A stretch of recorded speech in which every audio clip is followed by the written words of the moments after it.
குமாரன் பரிசுத்தாவின் நாமத்தினாலே ஆமென். ஜெபம் செய்வோம். அன்பும் இரக்கமும் கிருபையும் நிறைந்த நல்ல ஆண்டவரே, இந்த மகிழ்ச்சியான நல்ல நாளுக்காக உம்மை ஸ்தோத்திரிக்கின்றோம். இந்த மாதத்தினுடைய முதலாவது ஞாயிற்றுக்கிழமையிலே உம்முடைய பரிசுத்த ஆலயத்திலே உம்முடைய அன்பு பிள்ளைகளாக நாங்கள் ஒன்று கூடி உம்மை தொழுது கொள்ளுகின்ற வாக்கியம் கொடுத்ததற்காக நன்றி செலுத்துகிறோம். உம்முடைய பிரசன்னம் எங்கள் மத்தியில் இருக்க நாங்கள் தாழ்மையாக ஜெபிக்கின்றோம். உமது பேரருளை இனிமேல் பெருகி செய்கிறோம். அநேகம் வந்து கலந்து கொண்டு உடைய ஆசீர்வாதத்தை பெற்றவர்களாக திரும்பி செல்ல கிருபைக்காக இயேசு ரட்சகர் நாமத்திலே வேண்டிக் கொள்கிறோம். நல்லதாவே ஆமென். கடவுளின் நாம மகிமைக்காக நமது ஆராதனைக்கு ஆரம்பமாக பாமாலையில் 2வது பாடல் உம்மை துதிக்கிறோம் யாவுக்கும் வல்ல பிதாவே. பாமாலை 2. Thank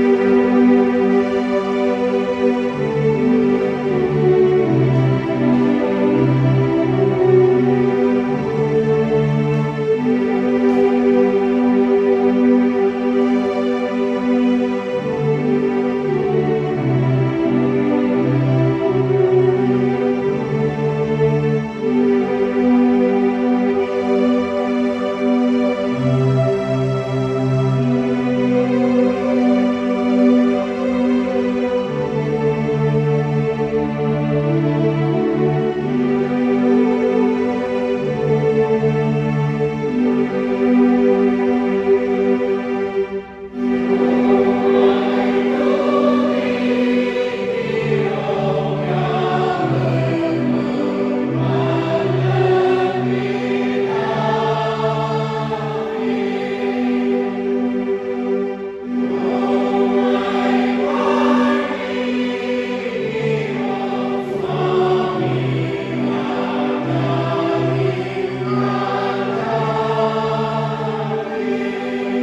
ஒன்றுக்கும் கவலைப்படாமல் எல்லாவற்றையும் குறித்து உங்கள் விண்ணப்பங்களை தோற்றத்தோடு கூடிய ஜபத்தினாலும் வேண்டுதலினாலும் கடவுளுக்கு தெரியப்படுத்துங்கள். எஜமான் வரும்பொழுது விழித்திருக்கிறவர்களாக காணப்படுகிற ஊழியக்காரரே வாக்கியவான்கள். ஆண்டவரே, எங்கள் உதடுகளை திறந்தருளும். பிதாவுக்கும் குமாரனுக்கும் பரிசுத்த ஆவிக்கும் மகிமை உண்டாவதாக.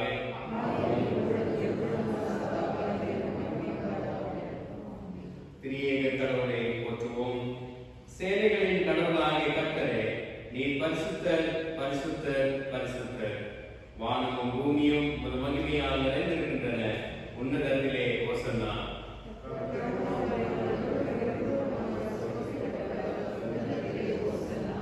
கடவுளே, நீர் பரிசுத்தர். சர்வ வல்லவரே, நீர் பரிசுத்தர். சாவாமையுடையவரே, நீர் பரிசுத்தர். ஆண்டவரே, எங்களுக்காக சிலுவையில் அறைந்த எங்கள் மீட்பரே, எங்கள் மேல் கிருபையாயிரும். பரிசுத்த ஆவியாகிய ஆண்டவரே, எங்கள் மேல் கிருபையாயிரும். ஆண்டவரே, எங்கள் ஜெபங்களையும் ஆராதனையும் ஏற்றுக்கொண்டு எங்கள் மேல் கிருபையாயிரும்.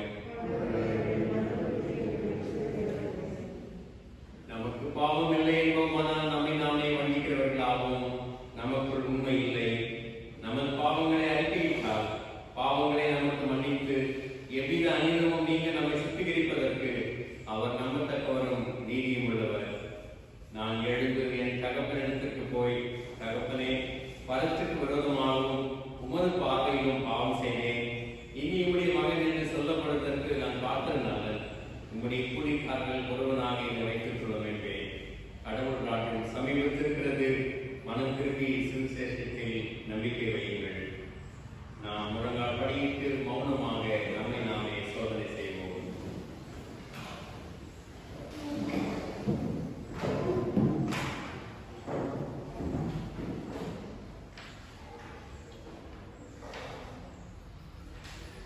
சர்வ வல்லமையுள்ள கடவுளிடத்தில் நாம் நமது பாவங்களை தாழ்மையோடு அறிக்கையிடுவோம். முதலாவது பாவறிக்கை அவன் சேர்ந்து சொல்லுவோம். சர்வ வல்லமையும் மிகுந்த இறக்கமும் உள்ள பிதாவே, தப்பிப்போன ஆடுகளைப் போல நாங்களுடைய வழிகளை விட்டு வழியை அடைந்து கொண்டோம்.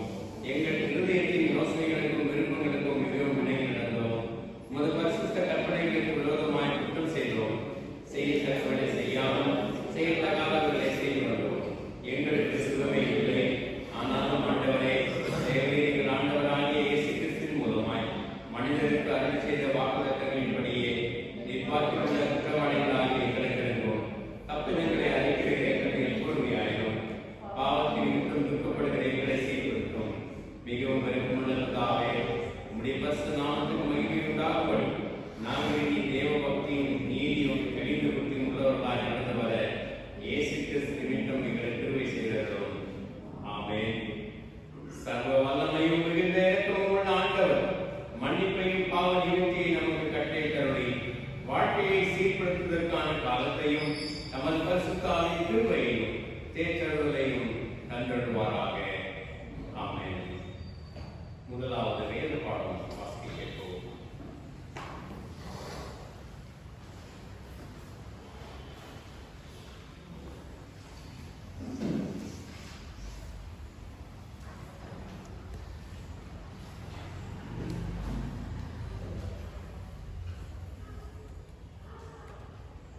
வாசிக்கும்படியாக தெரிந்து கொள்ளப்பட்ட முதலாவது திருமறை பாடம் சங்கீதம் 119 அதிகாரம் 105 வசனம் முதல் 112 வசனம் முடிய. Psalms 119 verses commencing from 105 to 112. சங்கீதம் 119 105 வசனம் முதல். உம்முடைய வசனம் என் கால்களுக்கு தீபமும் என் பாதைக்கு வெளிச்சமுமாய் இருக்கிறது. உம்முடைய நீதி நியாயங்களை காத்து நடப்பேன் என்று ஆணையிட்டேன், அதை நிறைவேற்றுவேன். நான் மிகவும் உபத்திரவப்படுகிறேன். கர்த்தாவே, உம்முடைய வசனத்தின்படியே என்னை உயிர்ப்பியும். கர்த்தாவே, என் வாயின் உற்சாக பலிகளை நீர் அங்கீகரித்து உமது நியாயங்களை எனக்கு போதித்தருளும். என் பிராணன் எப்பொழுதும் என் கையில் இருக்கிறது, ஆனாலும் உம்முடைய வேதத்தை மறவேன். துன்மார்க்கர் எனக்கு கண்ணீர் வைக்கிறார்கள். ஆனாலும் நான் உம்முடைய கட்டளைகளை விட்டு வலித்தவரேன். உம்முடைய சாட்சிகளை நித்திய சுதந்திரமாக்கி கொண்டிருக்கிறேன். அவைகளே என் இருதயத்தின் மகிழ்ச்சி. முடிவு பரியந்தம் இடைவிடாமல் உம்முடைய பிரமாணங்களின்படி செய்ய என் இருதயத்தை சாய்த்தேன். வாசிக்கும்படியாக தெரிந்து கொள்ளப்பட்ட 1ஆம் திருமுறை பாடம் வாசித்து முடிகிறது.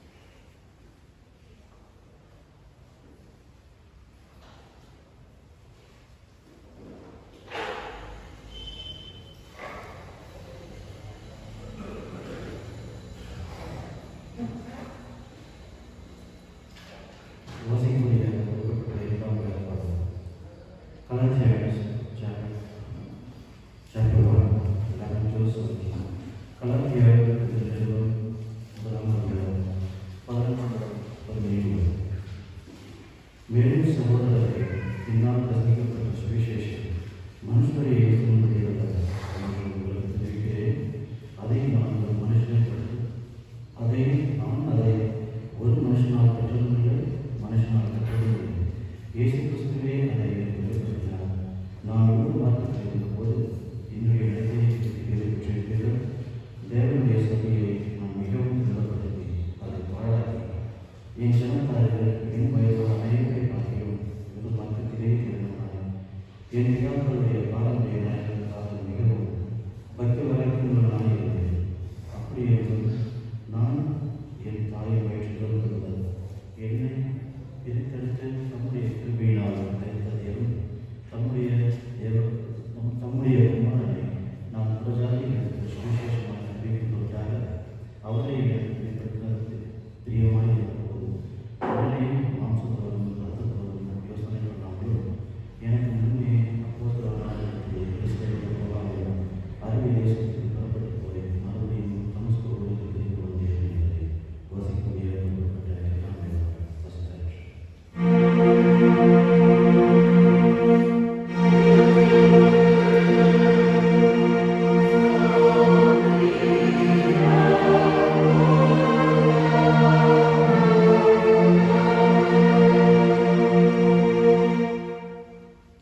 நற்செய்தி பாடம் வாசிக்க கேட்போம்.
வாசிக்கும்படியாக கொடுக்கப்பட்டிருக்கிற 3ஆம் திருமுறை பாடம் லூக்கா எழுதிய சுவிசேஷம் 1ஆம் அதிகாரம் வசனம் 67 முதல் 80. லூக்கா எழுதிய சுவிசேஷம் 1ஆம் அதிகாரம் வசனம் 67 முதல். அவருடைய தகப்பனாகிய சகரியா பரிசுத்தாவியாளர் என்பவருக்கு தீர்க்க தரிசனமாக இஸ்ரவேலின் தேவனாகிய கர்த்தருக்கு ஸ்தோத்திரம் உண்டாவதாக. அவர் நம்முடைய பிதாக்களுக்கு வாக்குத்தத்தம் பண்ணின இரக்கத்தை செய்வதற்கும் தம்முடைய பரிசுத்த உடன்படிக்கை நினைத்ததை உங்கள் சத்துருக்களின் கையில் நின்று நீங்கள் விடுதலையாக்கப்பட்டு உயிரோடு இருக்கும் நாடெல்லாம் பயனில்லாமல் எனக்கு முன்பாக பரிசுத்தத்தோடும் நீதியோடும் எனக்கு ஊழியம் செய்ய கட்டளையிடுவேன் என்று அவர் நம்முடைய பிதாவாகிய ஆபிரகாம் இட்ட ஆணையை நிறைவேற்றுவதற்கும் ஆதி முதல் கொண்டிருந்த தம்முடைய பரிசுத்த தீர்க்கதரிசி வாக்குத்தத்தினால் தாம் சொன்னபடியே தமது ஜனத்தை சந்தித்து மீட்டு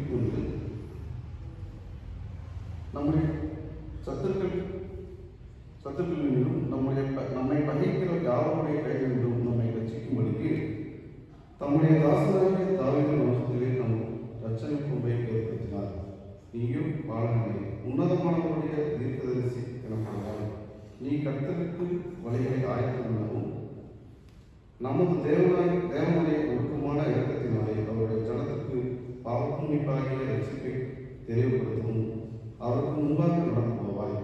அந்த இடத்திலும் மரண இருளிலும் உட்கார்ந்திருக்கிறவர்களுக்கு வெளிச்சம் தரவும் நம்முடைய கால்களை சமாதானத்தின் வழியை நடத்தவும் அவரிடத்தினாலே உலகத்திலும் தோன்றிய அருணோதய நம்மை சந்தித்திருக்கிறது என்றால் அந்த பிள்ளை வந்து ஆவினாய் மனமோடு இஸ்ரவேல் தன்னை காண்பிக்கும் நாவரிக்கும் மனந்தரத்தை இதனால் என்று வாசிக்கக்கூடிய மூன்றாவது வாசித்தார்.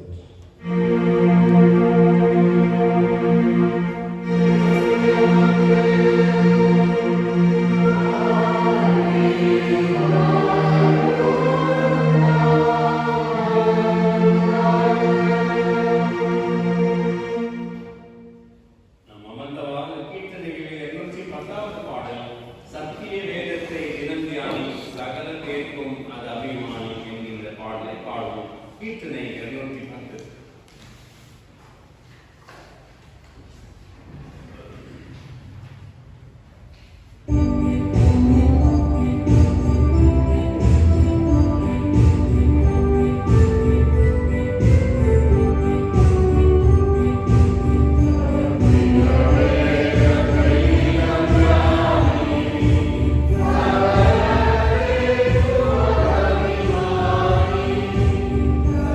Amen.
நன்றி செலுத்துகிறோம்.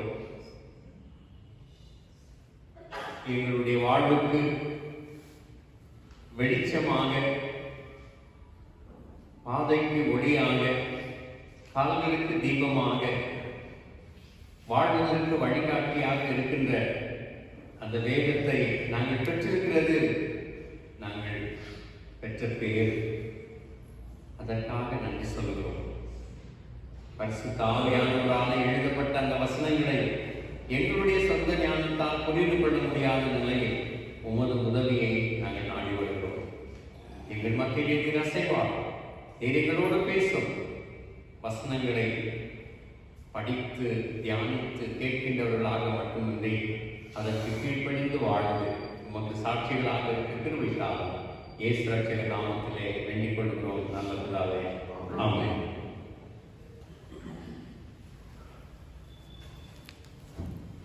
மேரி ஜோன்ஸ் என்கின்ற ஒரு சின்ன பெண்ணு வேல்ஸ் நாட்டிலே அவள் வாழ்ந்து வருகிறாள். England, Wales, Northern Ireland, Scotland இதெல்லாம் ஒன்றாக சேர்ந்து யுனைடெட் கிங்டம் என்று அழைக்கப்படுகின்றது. அதில் வேல்ஸ் நாட்டிலே அவள் வாழ்ந்து வருகின்றார். 1764 1764 ஆண்டு அவள் பிறந்த வருடம்.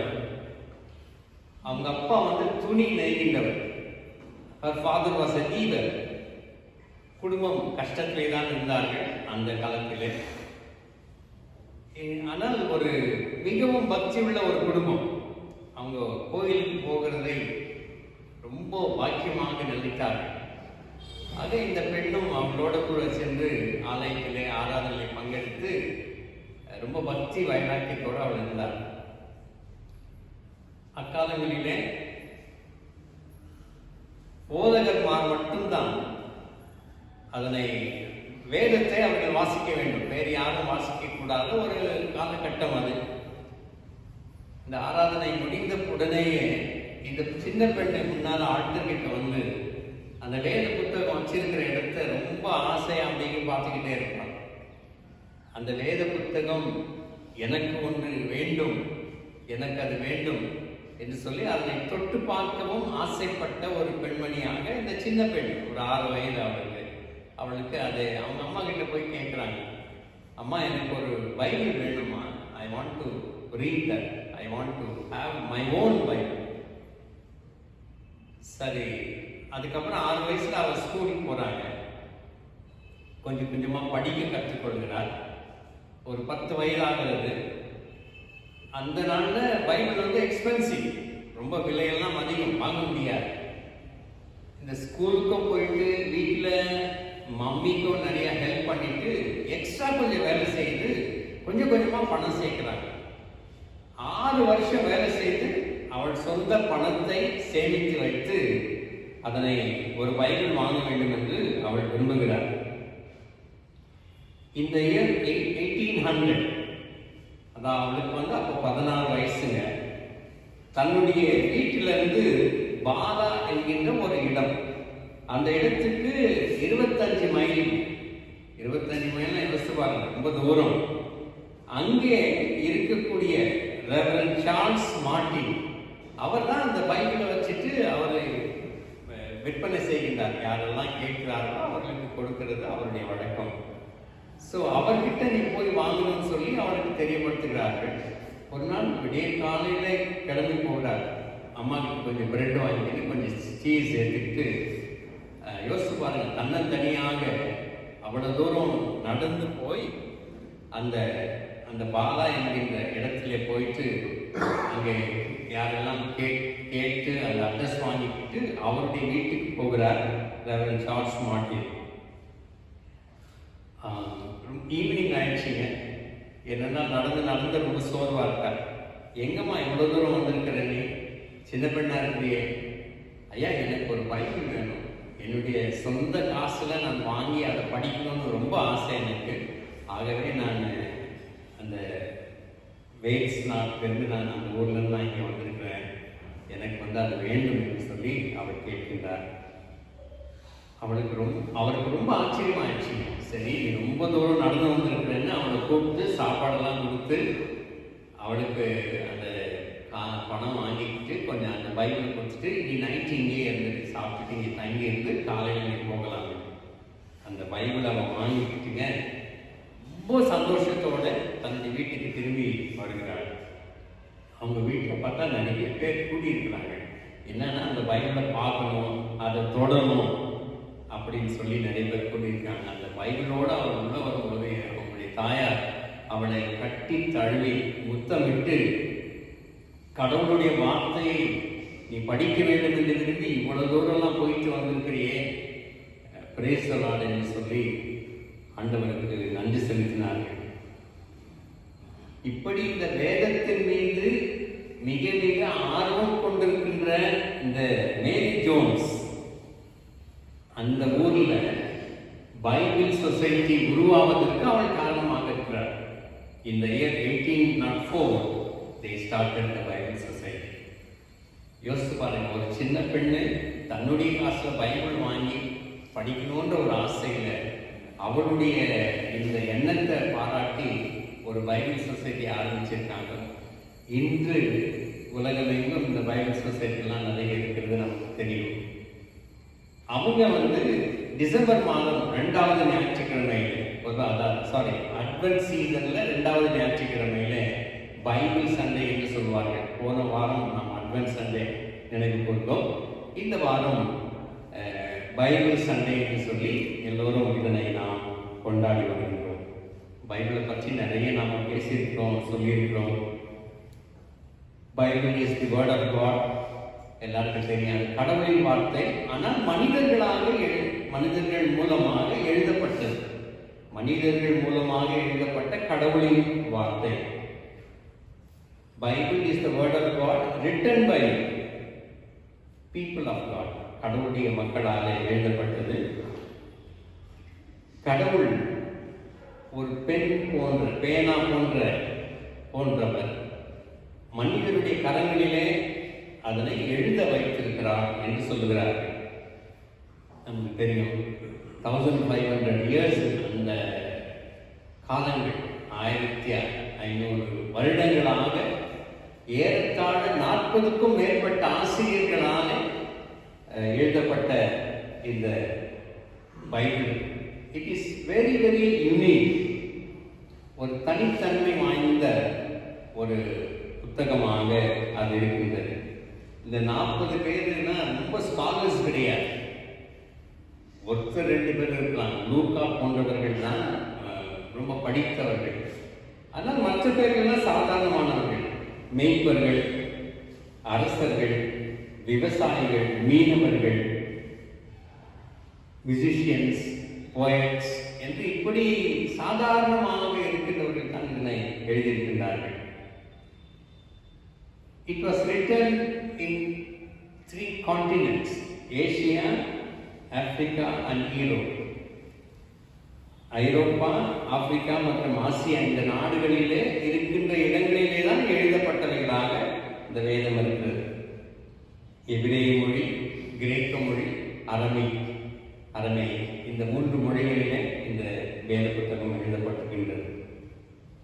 Bible is the history of salvation, மனித மீட்பினுடைய வரலாறு தான் இந்த வேத புத்தகம்.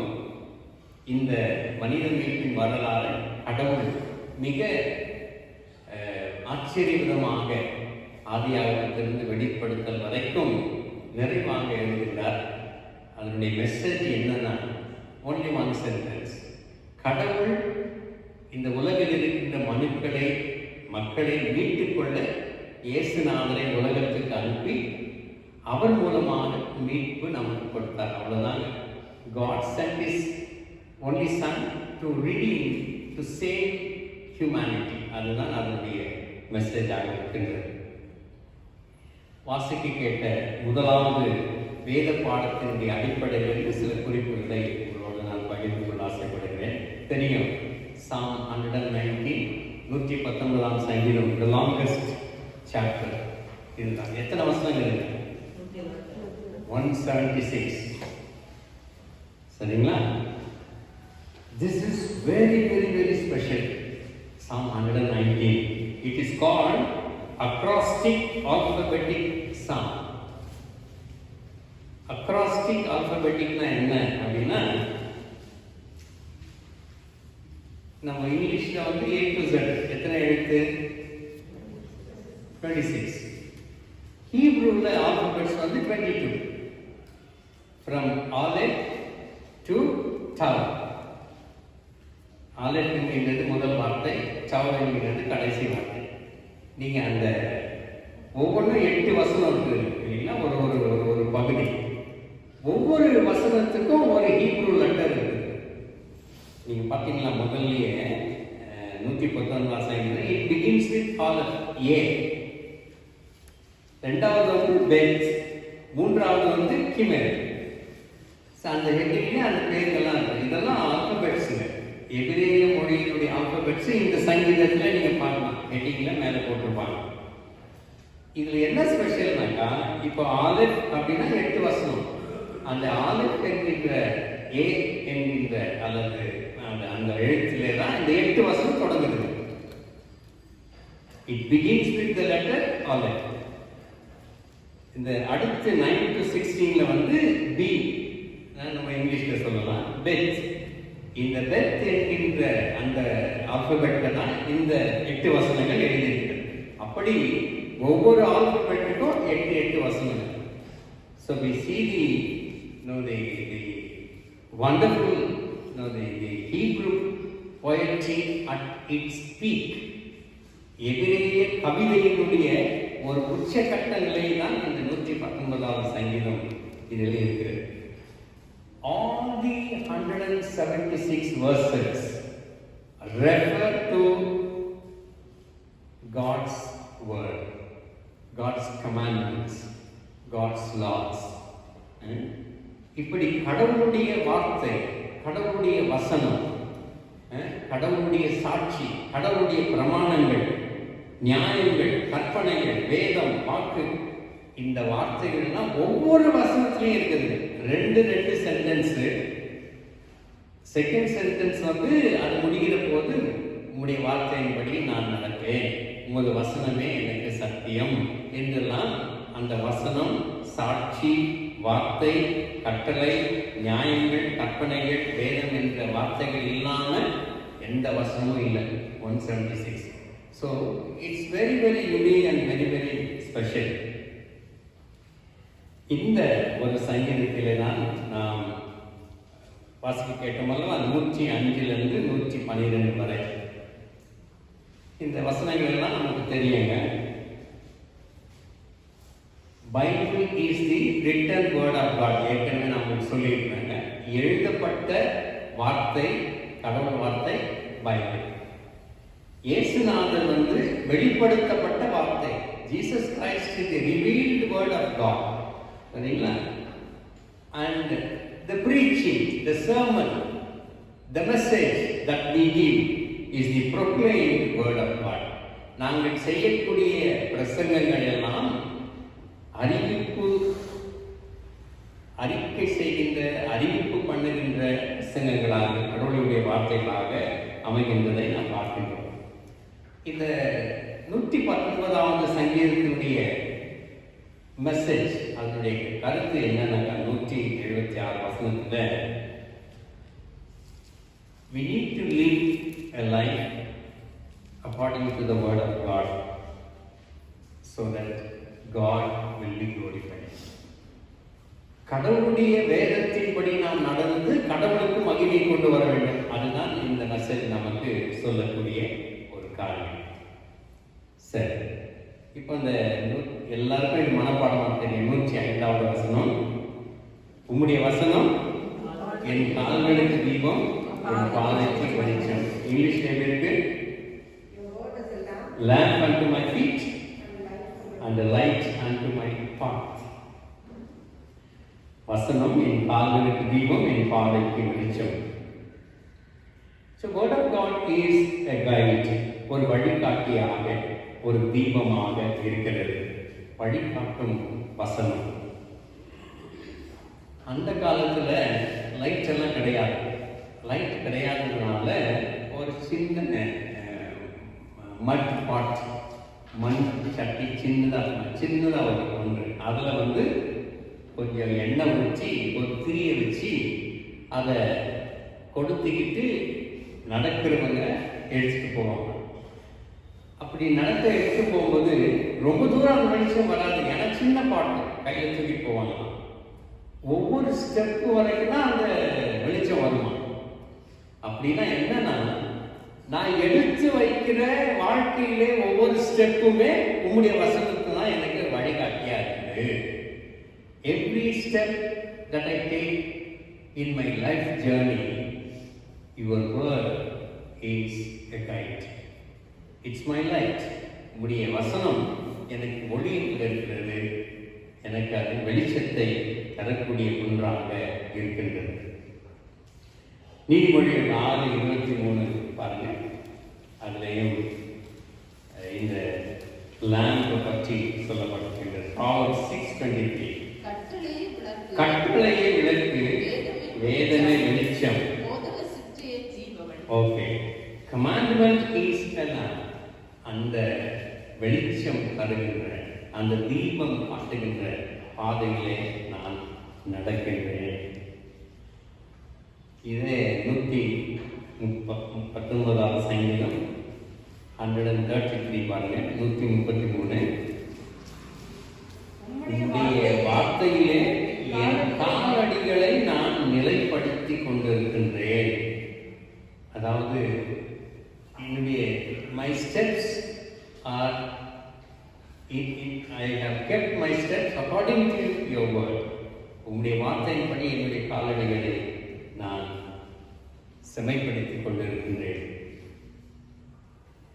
செயின்ட் அகஸ்டின் 4வது நூற்றாண்டிலே வாழ்ந்தவர். அவங்களுடைய தாயார் மோனிகா. ரொம்ப மோசமான போக்கித்தனமான ஒரு வாழ்க்கை இருக்கு. அவங்க அம்மா எப்பவுமே ஜெபம் பண்ணிட்டு இருப்பாங்க, என் பையன் நல்லா வாழணும், நல்லா திருந்திடணும் என்றெல்லாம், கடவுளுடைய பிள்ளைய வாழணும்னா ரொம்ப சொல்லிட்டு இருப்பாங்க. இவனும் முயற்சி பண்ணா முடியவில்லை. ஒரு நாள் ஒரு மரத்தடியில் இருந்து உட்கார்ந்த சத்துக்களை பார்த்துட்டு அவன் போக எண்ணிக்கின்றான். ஒரு ஏஞ்சல் ஆஃப் காட், கடவுளுடைய தூதன் சொல்ல மாதிரி டேக் அண்ட் ட்ரிங்க் என்று எடுத்து வாசி என்று அவனுக்கு ஒரு குரல் கேட்கிறது. கீழே பார்க்கின்றார். பார்த்தா ஒரு சின்ன துண்டு பேப்பர். அந்த துண்டு பேப்பர்ல எழுதியிருக்குது ரோமன்ஸ் 13 verses 13 and 14. ரோமர் 13ஆம் அதிகாரம் 13-14 வசனங்கள். இந்த ரெண்டையும் அவன் வாசிக்கின்றான்.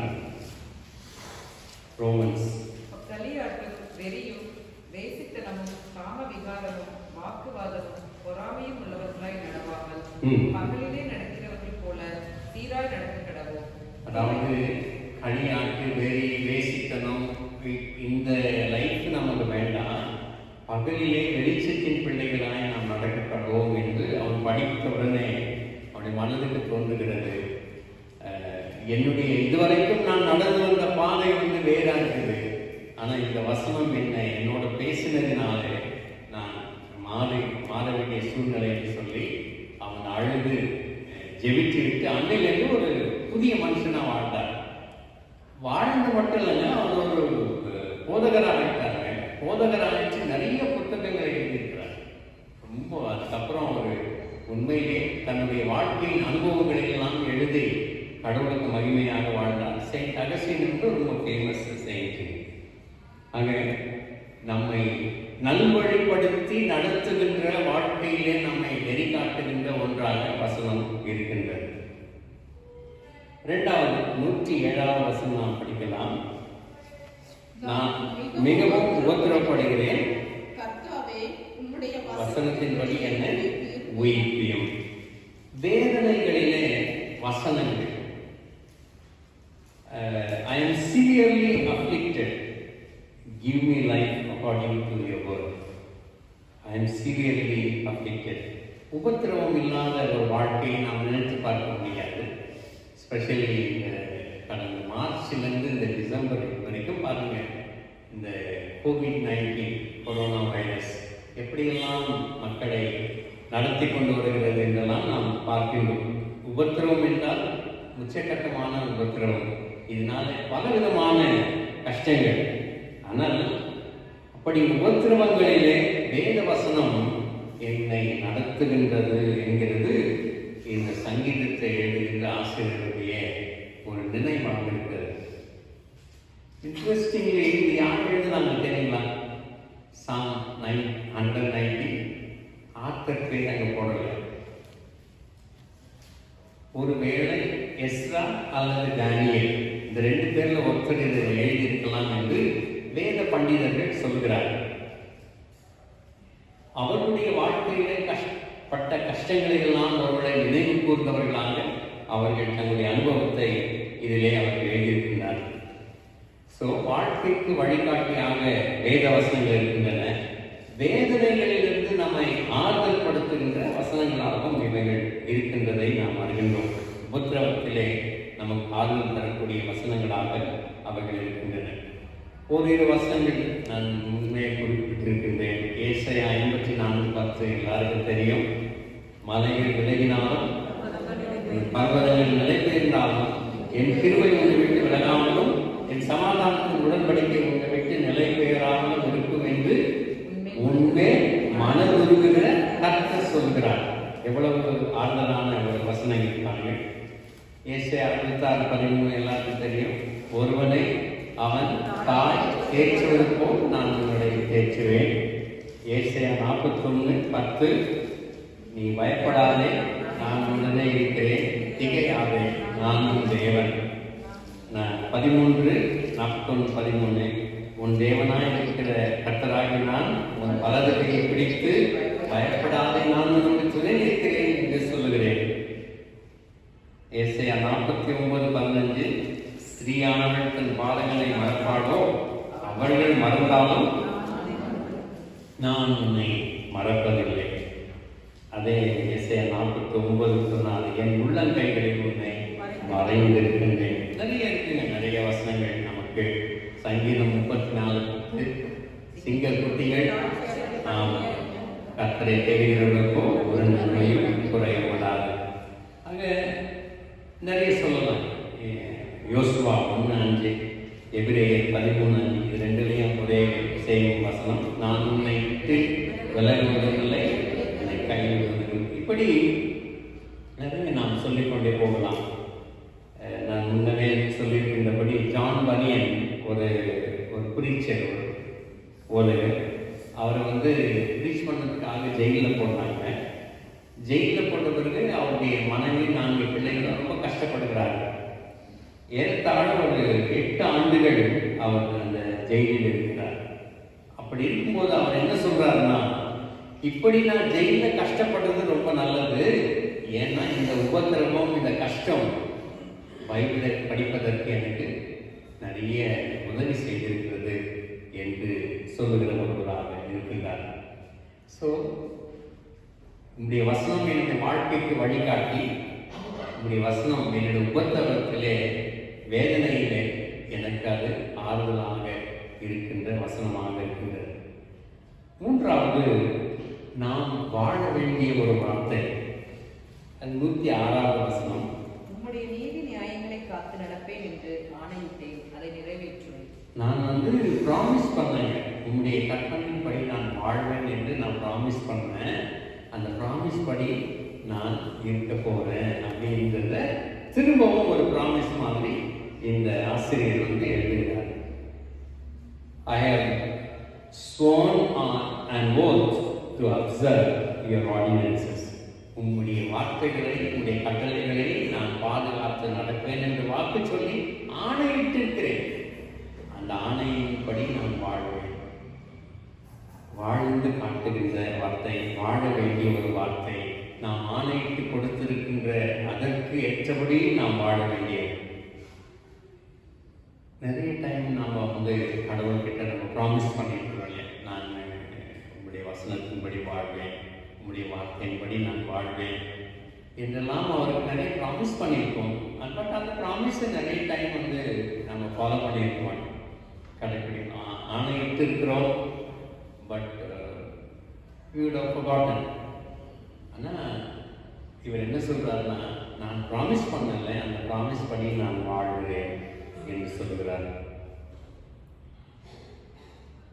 பைபிள் கடவுளின் வார்த்தை. Bible is the written word of God. ஏற்கனவே சொல்றீங்களா? when does it becomes the word of God? சொல்லுங்க பார்க்கலாம். எப்பொழுது அது கடவுளின் வார்த்தையாக மாறுகிறது?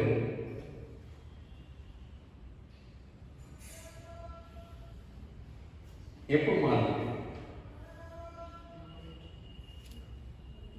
சரி, பைபிள்ல என்ன இருக்குது அப்படின்னு கேட்டிருக்காங்க சண்டே ஸ்கூல் டீச்சர். இப்போ சின்ன பாப்பா சொல்லியிருக்கு, அதில் பேங்க்குடைய பாஸ்புக் வச்சுருக்கிறாங்க, ரெசிப்ட் வச்சுருக்கிறாங்க, அதெல்லாம் பயன்படுது. அது கடவுளின் வார்த்தை. எப்போ அது கடவுளுடைய வார்த்தை? நாம் படிக்கிற போது அது நம்மோட பேசுது இல்லையா? then it becomes the word of God. When you read it, it talks to you. then it becomes the word of God. அது வரைக்கும் அது இல்லை, ஷெல்ஃபில் வச்சுட்டு இருந்தா அல்லது தூரமாக வச்சுட்டு இருந்தா நமக்கு அதுக்கு தொடர்பு இல்லை. ஆனால் அதை ஆப்ரேட் பண்ணணும் இல்லையா? இப்போ மொபைல் எவ்வளோ ஆப்ரேட் பண்ணுறோம், நம்மளோட கனெக்ட் பண்ணுதுங்க. அந்த கனெக்ஷன் வேணும். எப்படி வேணும்? எப்படி அது வேணும் நமக்கு? அதை நம்ம ஆப்ரேட் பண்ணுறோம். அதுபோல் இதனை நாம் படித்தால்தான் நம்மோட அது பேசும். நீ போகிறது சரியான வழி இல்லை, நீ பேசுறது சரியில்லை, நீ நடக்கிறது சரியில்லை, நீ இப்படி தான் இருக்கணும், இந்த மாதிரி தான் இருக்கணும்னு நமக்கு நம்மோட அது பேசுது. படிச்சாதான் பேசும். அப்பொழுது it becomes the word of God. எங்கேயோ பைபிளை வச்சுட்டு இருந்தால் அது கடவுளின் வார்த்தை அல்ல. எப்பொழுதெல்லாம் நாம் அதனை படிக்கிறோமோ, எப்பொழுதெல்லாம் அது நம்மோடு பேசுகிறதோ, அப்பொழுது அது கடவுளின் வார்த்தையாக மாறுகிறது. ஆகவே அதனை அனுதினமும் படிக்க வேண்டும் என்கிறது நமக்கு கொடுக்கப்பட்டிருக்கின்ற இந்த 176 வசனங்களும் நீங்க படிச்சு பாருங்க.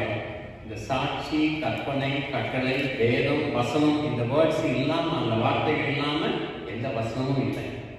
ஆகவே அதுக்கு அவ்வளவு முக்கியத்துவம் கொடுத்து இதனை எழுதியிருக்கின்றார்கள். அதை படித்து அதன்படி வாழ நாம் அழைக்கப்படுகிறோம். படிக்கிறதோடு மட்டும் இல்லைங்க, அதன்படி வாழவும் நாம் அழைக்கப்படுகிறோம். 2-3 வசனங்களிலே நாம் கேட்கிறவர்களாக மட்டுமின்றி, படிக்கிறவர்களாக மட்டுமின்றி, கீழ்ப்படிந்து வாழவும் நாம் அழைக்கப்படுகிறோம். யாக்கோபு 1ஆம் அதிகாரம் 22 24, ஜேம்ஸ் 1:22-24. யாக்கோபு 1ஆம் அதிகாரம் 22-24. நீங்கள் உங்களை வஞ்சியாக படித்து திருவசனத்தை கேட்கிறவர்களாக மட்டுமின்றி அதன்படி செய்கிறவர்களாக விடுங்கள். என்னன்னா, வசனத்தை கேட்டு அதன்படி செய்யாதவனானா என்ன? கண்ணாடியிலே தன்னுடைய சுய உருவத்தை பார்க்கிற ஒரு மனிதன் ஒப்பாவாய். தன்னைத்தானே பார்த்து போன உடனே தன் சாயல் என்னது என்பதை மறந்து விடுவான். யோசிச்சு பாருங்க. டெஃபினட்டா நம்ம கோயில் போறதுக்கு முன்னால கண்ணாடிக்கு முன்னால நின்று இருக்கிறோம் எல்லாருமே. இப்போ அது ஞாபகம் தான். கண்ணாடி விட்டுட்டு வந்த உடனே ஞாபகம் வரதில்லை டெஃபினட்டா. ஆக வேத வசனத்தை படித்து அதன்படி நடக்காவிட்டால் இப்படிதான் நாம் அதனை மறந்து விடுகிறோம். ஆனால் வேத வசனத்தை படித்து கேட்டு அதன்படி வாழுகின்றது ஒரு பெரிய ஆசீர்வாதம். ரோமர் 2ஆம் அதிகாரம் 13ஆம் வசனத்திலே பவுலும் இதனை குறிப்பிடுகிறார். ரோமன்ஸ் 2:13.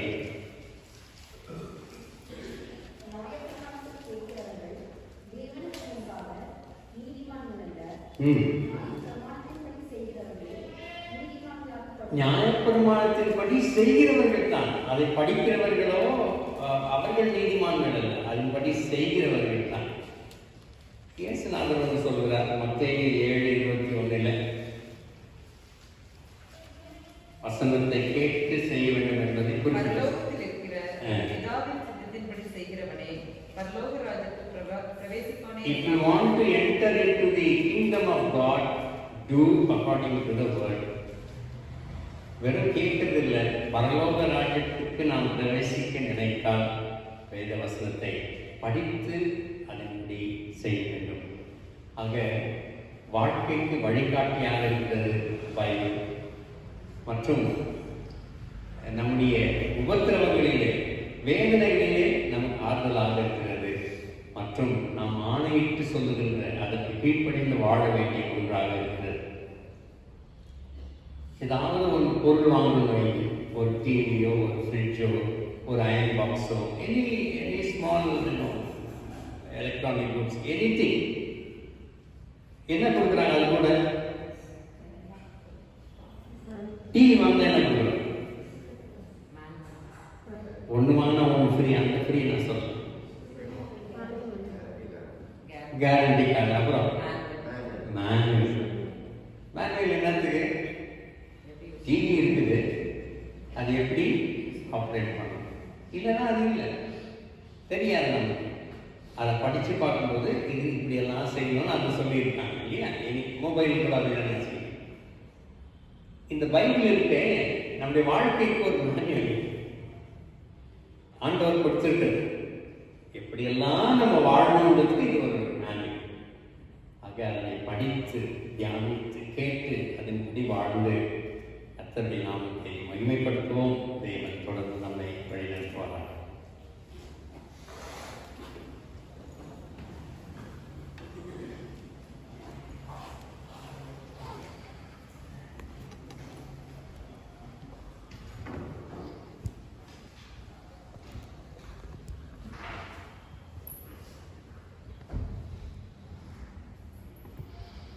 நாம் யாரும் எழுந்து நின்று 88வது பக்கத்தில் இருக்கின்ற அப்போஸ்தலர் விசுவாச பிரமாணத்தை பக்தியிலே கூட அறிக்கை செய்வோம். 88வது பக்கம். வானத்தையும் பூமியையும் படைத்த சர்வ வல்லமையுள்ள பிதாவாகிய தேவனை விசுவாசிக்கிறேன். அவருடைய ஒரே குமாரனாகிய எங்கள் நாதர் இயேசு கிறிஸ்துவை விசுவாசிக்கிறேன். அவர் பரிசுத்த ஆவியினாலே கன்னியினால் பிறந்தார். பூமியினால் பிறந்தார். பாடுபட்டு சிலுவையில் அறையப்பட்டு அடக்கமடைந்து பாதாளத்தில் மூன்றாம் நாள் மரித்தோருக்கு எழுந்தினார். மரணத்துக்கு ஏறி சர்வ வல்லமையுள்ள பிதாவாகிய தேவனை வலதுபார்சை வீற்றிருந்தார். அவ்விடத்தில் உயிரோடு மரித்தோரை நியாயப்படுத்த வருவார். பரிசுத்த ஆவியை விசுவாசிக்கிறேன். பொதுவாக சபையும் பரிசுத்தமான ஐக்கியமும் பாவமன்னிப்பும் சரீர உயிர்த்தெழுதலும் நித்திய ஜீவனும் என்று விசுவாசிக்கிறேன். ஆமென். அமர்வோம். அறிவிப்புகளை சேர்க்கலாம்.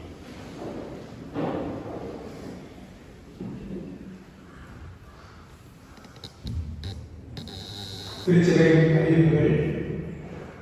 வருகிற ஞாயிற்றுக்கிழமை காலை 8 மணிக்கு ஞாயிறு ஆராதனை திருவள்ளுவர் நடைபெறும். இந்த வாரத்தில் தங்கள் பிறந்த நாட்களை காணிப்பவர்கள் மாஸ்டர் ஜோனத்தான் இமானுவேல் 7ஆம் தேதி, மிஸ் ஜெடிடா, மிஸ்டர் சவுந்தர் சிங் இவர்கள் 8ஆம் தேதி தன்னுடைய பிறந்த நாட்களை காணிக்கிறார்கள். மிஸ்டர் பிச்சமுத்து 9ஆம் தேதியும், Mrs Sumathi, Mrs Evelyn Vasumathi, Miss Diana இவர்கள் 10ஆம் தேதியும் தங்கள் பிறந்த நாட்களை காணிக்கிறார்கள்.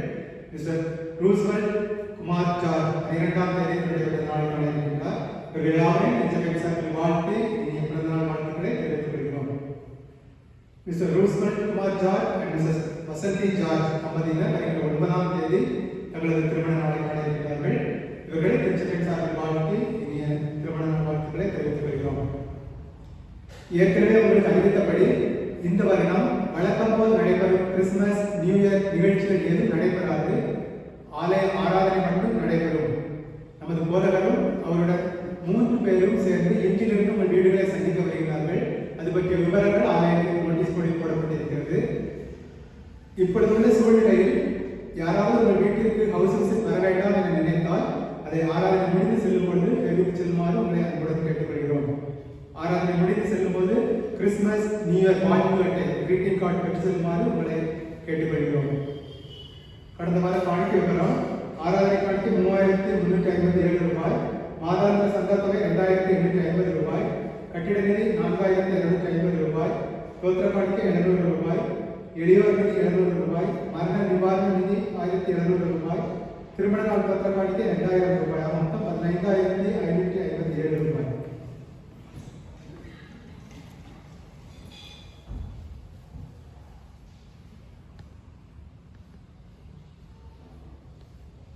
ஹவுஸ் விசிட் வர்றது எத்தனை மணிக்குன்னு எங்களுக்கும் தெரியாது. 10 மணிக்கு நீங்கள் அதை எழுதுறதுக்கு ஆகவே எக்ஸாக்டாக நிறைய சொல்ல முடியாது. நிச்சயமாக வந்துவிடுவோம். அதனால எவ்வளோ நேரத்துக்கு வரணும்னு தயவுசெய்து நீங்கள் ரொம்ப பர்டிகுலராக இந்த நேரத்துக்கு தான் வருவோன்னு எங்களால் சொல்ல எங்களுக்கு அழைக்கப்பட்டவர்கள் இல்லங்களுக்கு நாங்கள் வந்து ஜெபிக்கு விட்டு வர இருக்கிறோம்.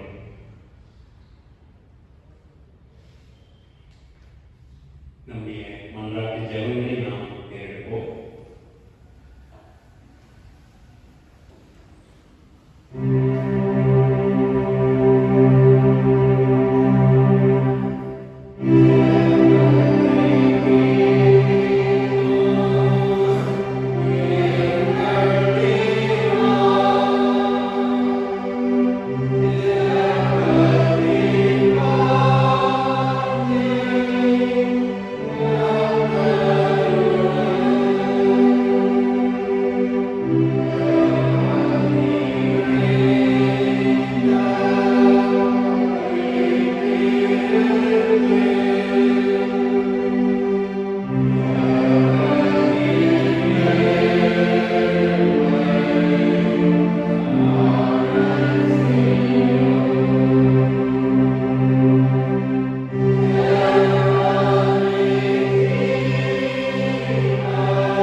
எங்களுடைய பெற்றோர்கள், பெரியோர்கள், மூத்தவர்கள், முதியோர்கள் எல்லோருக்காக வேண்டிக் கொள்ள கடமைப்பட்டிருக்கிறோம். அவர்களை நலப்படுத்த வேண்டிய எங்களுடைய பொறுப்பு. அதை இருந்து நான் தவறினால் தேர்வு செய்து எங்களை வழிநடத்த கொண்டாடுகிறோம். குடும்பங்களின் நல்வாழ்வுக்காக நாங்கள் கொண்டாடுகிறோம். குடும்ப பிரச்சனைகள் எதுவாக இருந்தாலும் பேசி அதில் நாங்கள் சமாதானத்தை கண்டுபிடித்து வைத்தாலும் கணவன் மனைவியை ஒரு புரிந்து கொள்ளுதல் மிக மிக அவசியம். அந்த புரிந்து கொள்ளுதலை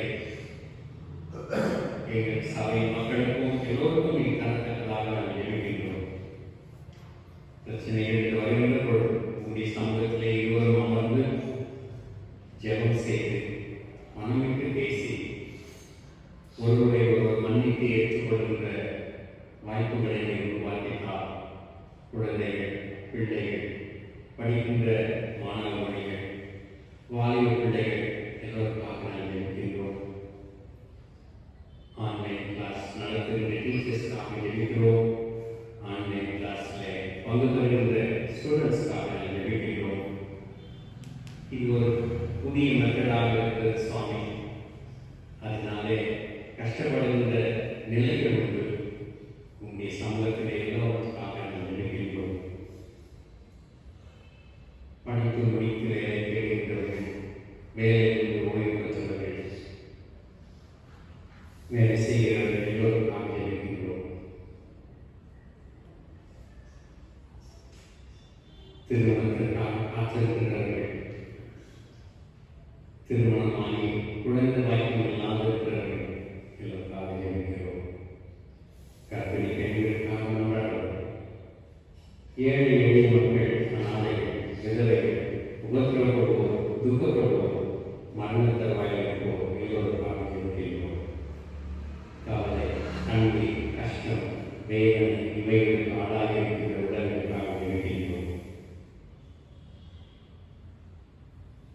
வெளியே சொல்ல முடியாத அளவுக்கு துயர துன்பங்களை தாங்கி சகித்துக் கொண்டு வாழ்ந்தவர்கள். இந்த கொரோனா சமயங்களிலே வேலை இல்லாமல் கஷ்டப்படுகிறவர்கள், எல்லாவற்றையும் இழந்திருக்கிறவர்கள், அதோடு சேர்ந்து இயற்கையின் சீற்றங்களால் புயல், சூறாவளி காற்று, சைக்ளோன் இவர்களினாலே பாதிக்கப்பட்டிருக்கின்ற மக்கள் எல்லோருக்காக நாங்கள் இருக்கிறோம். இந்த பண்டிகை காலங்களிலே சிறப்பாக நாங்கள் கொண்டாட முடியாதபடி இருக்கின்ற நிலைகள் நமக்கு தெரியும். ஆலயத்திலே எல்லோரும் அந்த தொழில்நுட்ப முடியாதபடி பல கட்டுப்பாடுகள் விதிக்கப்பட்டிருக்கின்ற சூழ்நிலைகள் நமக்கு தெரியும். இவற்றின் மத்தியிலேயும் அந்த உண்மை நாங்கள் தோல்வி உடைய பிரசனத்தை உணர்கிறோம். எல்லாருக்காகவும் ஜெபிக்க வந்தோம். ஆஸ்பத்திரிகளிலும் வீடுகளிலும் சுலபீனமாக இருக்கின்ற அனைத்து மக்களுக்காக ஜெபிக்கிறோம். உங்களுடைய பரிசுத்த காயப்பட்ட கரங்களாலே அனைவரையும் தொட்டு சுகப்படுத்தி பலப்படுத்த ஜெபிக்கிறோம். எங்களுடைய லைசன்ஸ்க்காக, பிஷப்புக்காக, போதகர்களுக்காக, விசுவாசிகளுக்காக, பிற சபைகளில் இருக்கின்ற உங்களுடைய பிள்ளைகள் எல்லோருக்காக நாங்கள் கொண்டாடுவோம். எங்களுடைய நாட்டிற்காக, நாட்டு தலைவர்களுக்காக, உலக சமாதானத்துக்காக ஜெபிக்கிறோம். இன்னும் யாரெல்லாம் இருக்கிற கடமைப்பட்டுக்கிறோமோ அனைத்து மக்களுக்காக ஜெபிக்கிறோம். எல்லோரையும் ஆட்சி தேர்ச்சி அரவணைத்து காத்தோம். எங்களுடைய பாதத்தை காட்டு தருவோம், ஏற்றுக்கொள்வதை வருவோம். இயேசு ரட்சகர் நாமத்திலே தாழ்மையோடு வேண்டிக் கொள்கிறோம். நல்லதாகவே ஆமென். பரமண்டலத்தில் இருக்கிற எங்கள் பிதாவே, உம்முடைய நாமம் பரிசுத்தப்படுவதாக, உம்முடைய ராஜ்யம் வருவதாக, உம்முடைய சித்தம் பரமண்டலத்திலே செய்யப்படுவது போல பூமியிலே செய்யப்படுவதாக. அன்றைய தாகத்தை எங்களுக்காக எங்களுக்கு விரோதமாக செய்கிறவர்கள் நாம் மன்னிக்கிறோம். குற்றங்களை ஏற்றுக்கொள்கிறோம். எங்களை சோதனைக்கு சுத்தமான தீமையை ரட்சிக்கிறோம். ராஜ்யமும் வல்லமையும் மகிமையும் எங்களுடையதே. ஆமென். நம்முடைய கர்த்தராகிய இயேசு கிறிஸ்துவின் கிருபையும் பிதாவாகிய தேவனுடைய அன்பும் பரிசுத்த ஆவியுடைய ஐக்கியமும் நம் அனைவரோடும் இன்றும் என்றும் நிலைத்திருப்பதாக.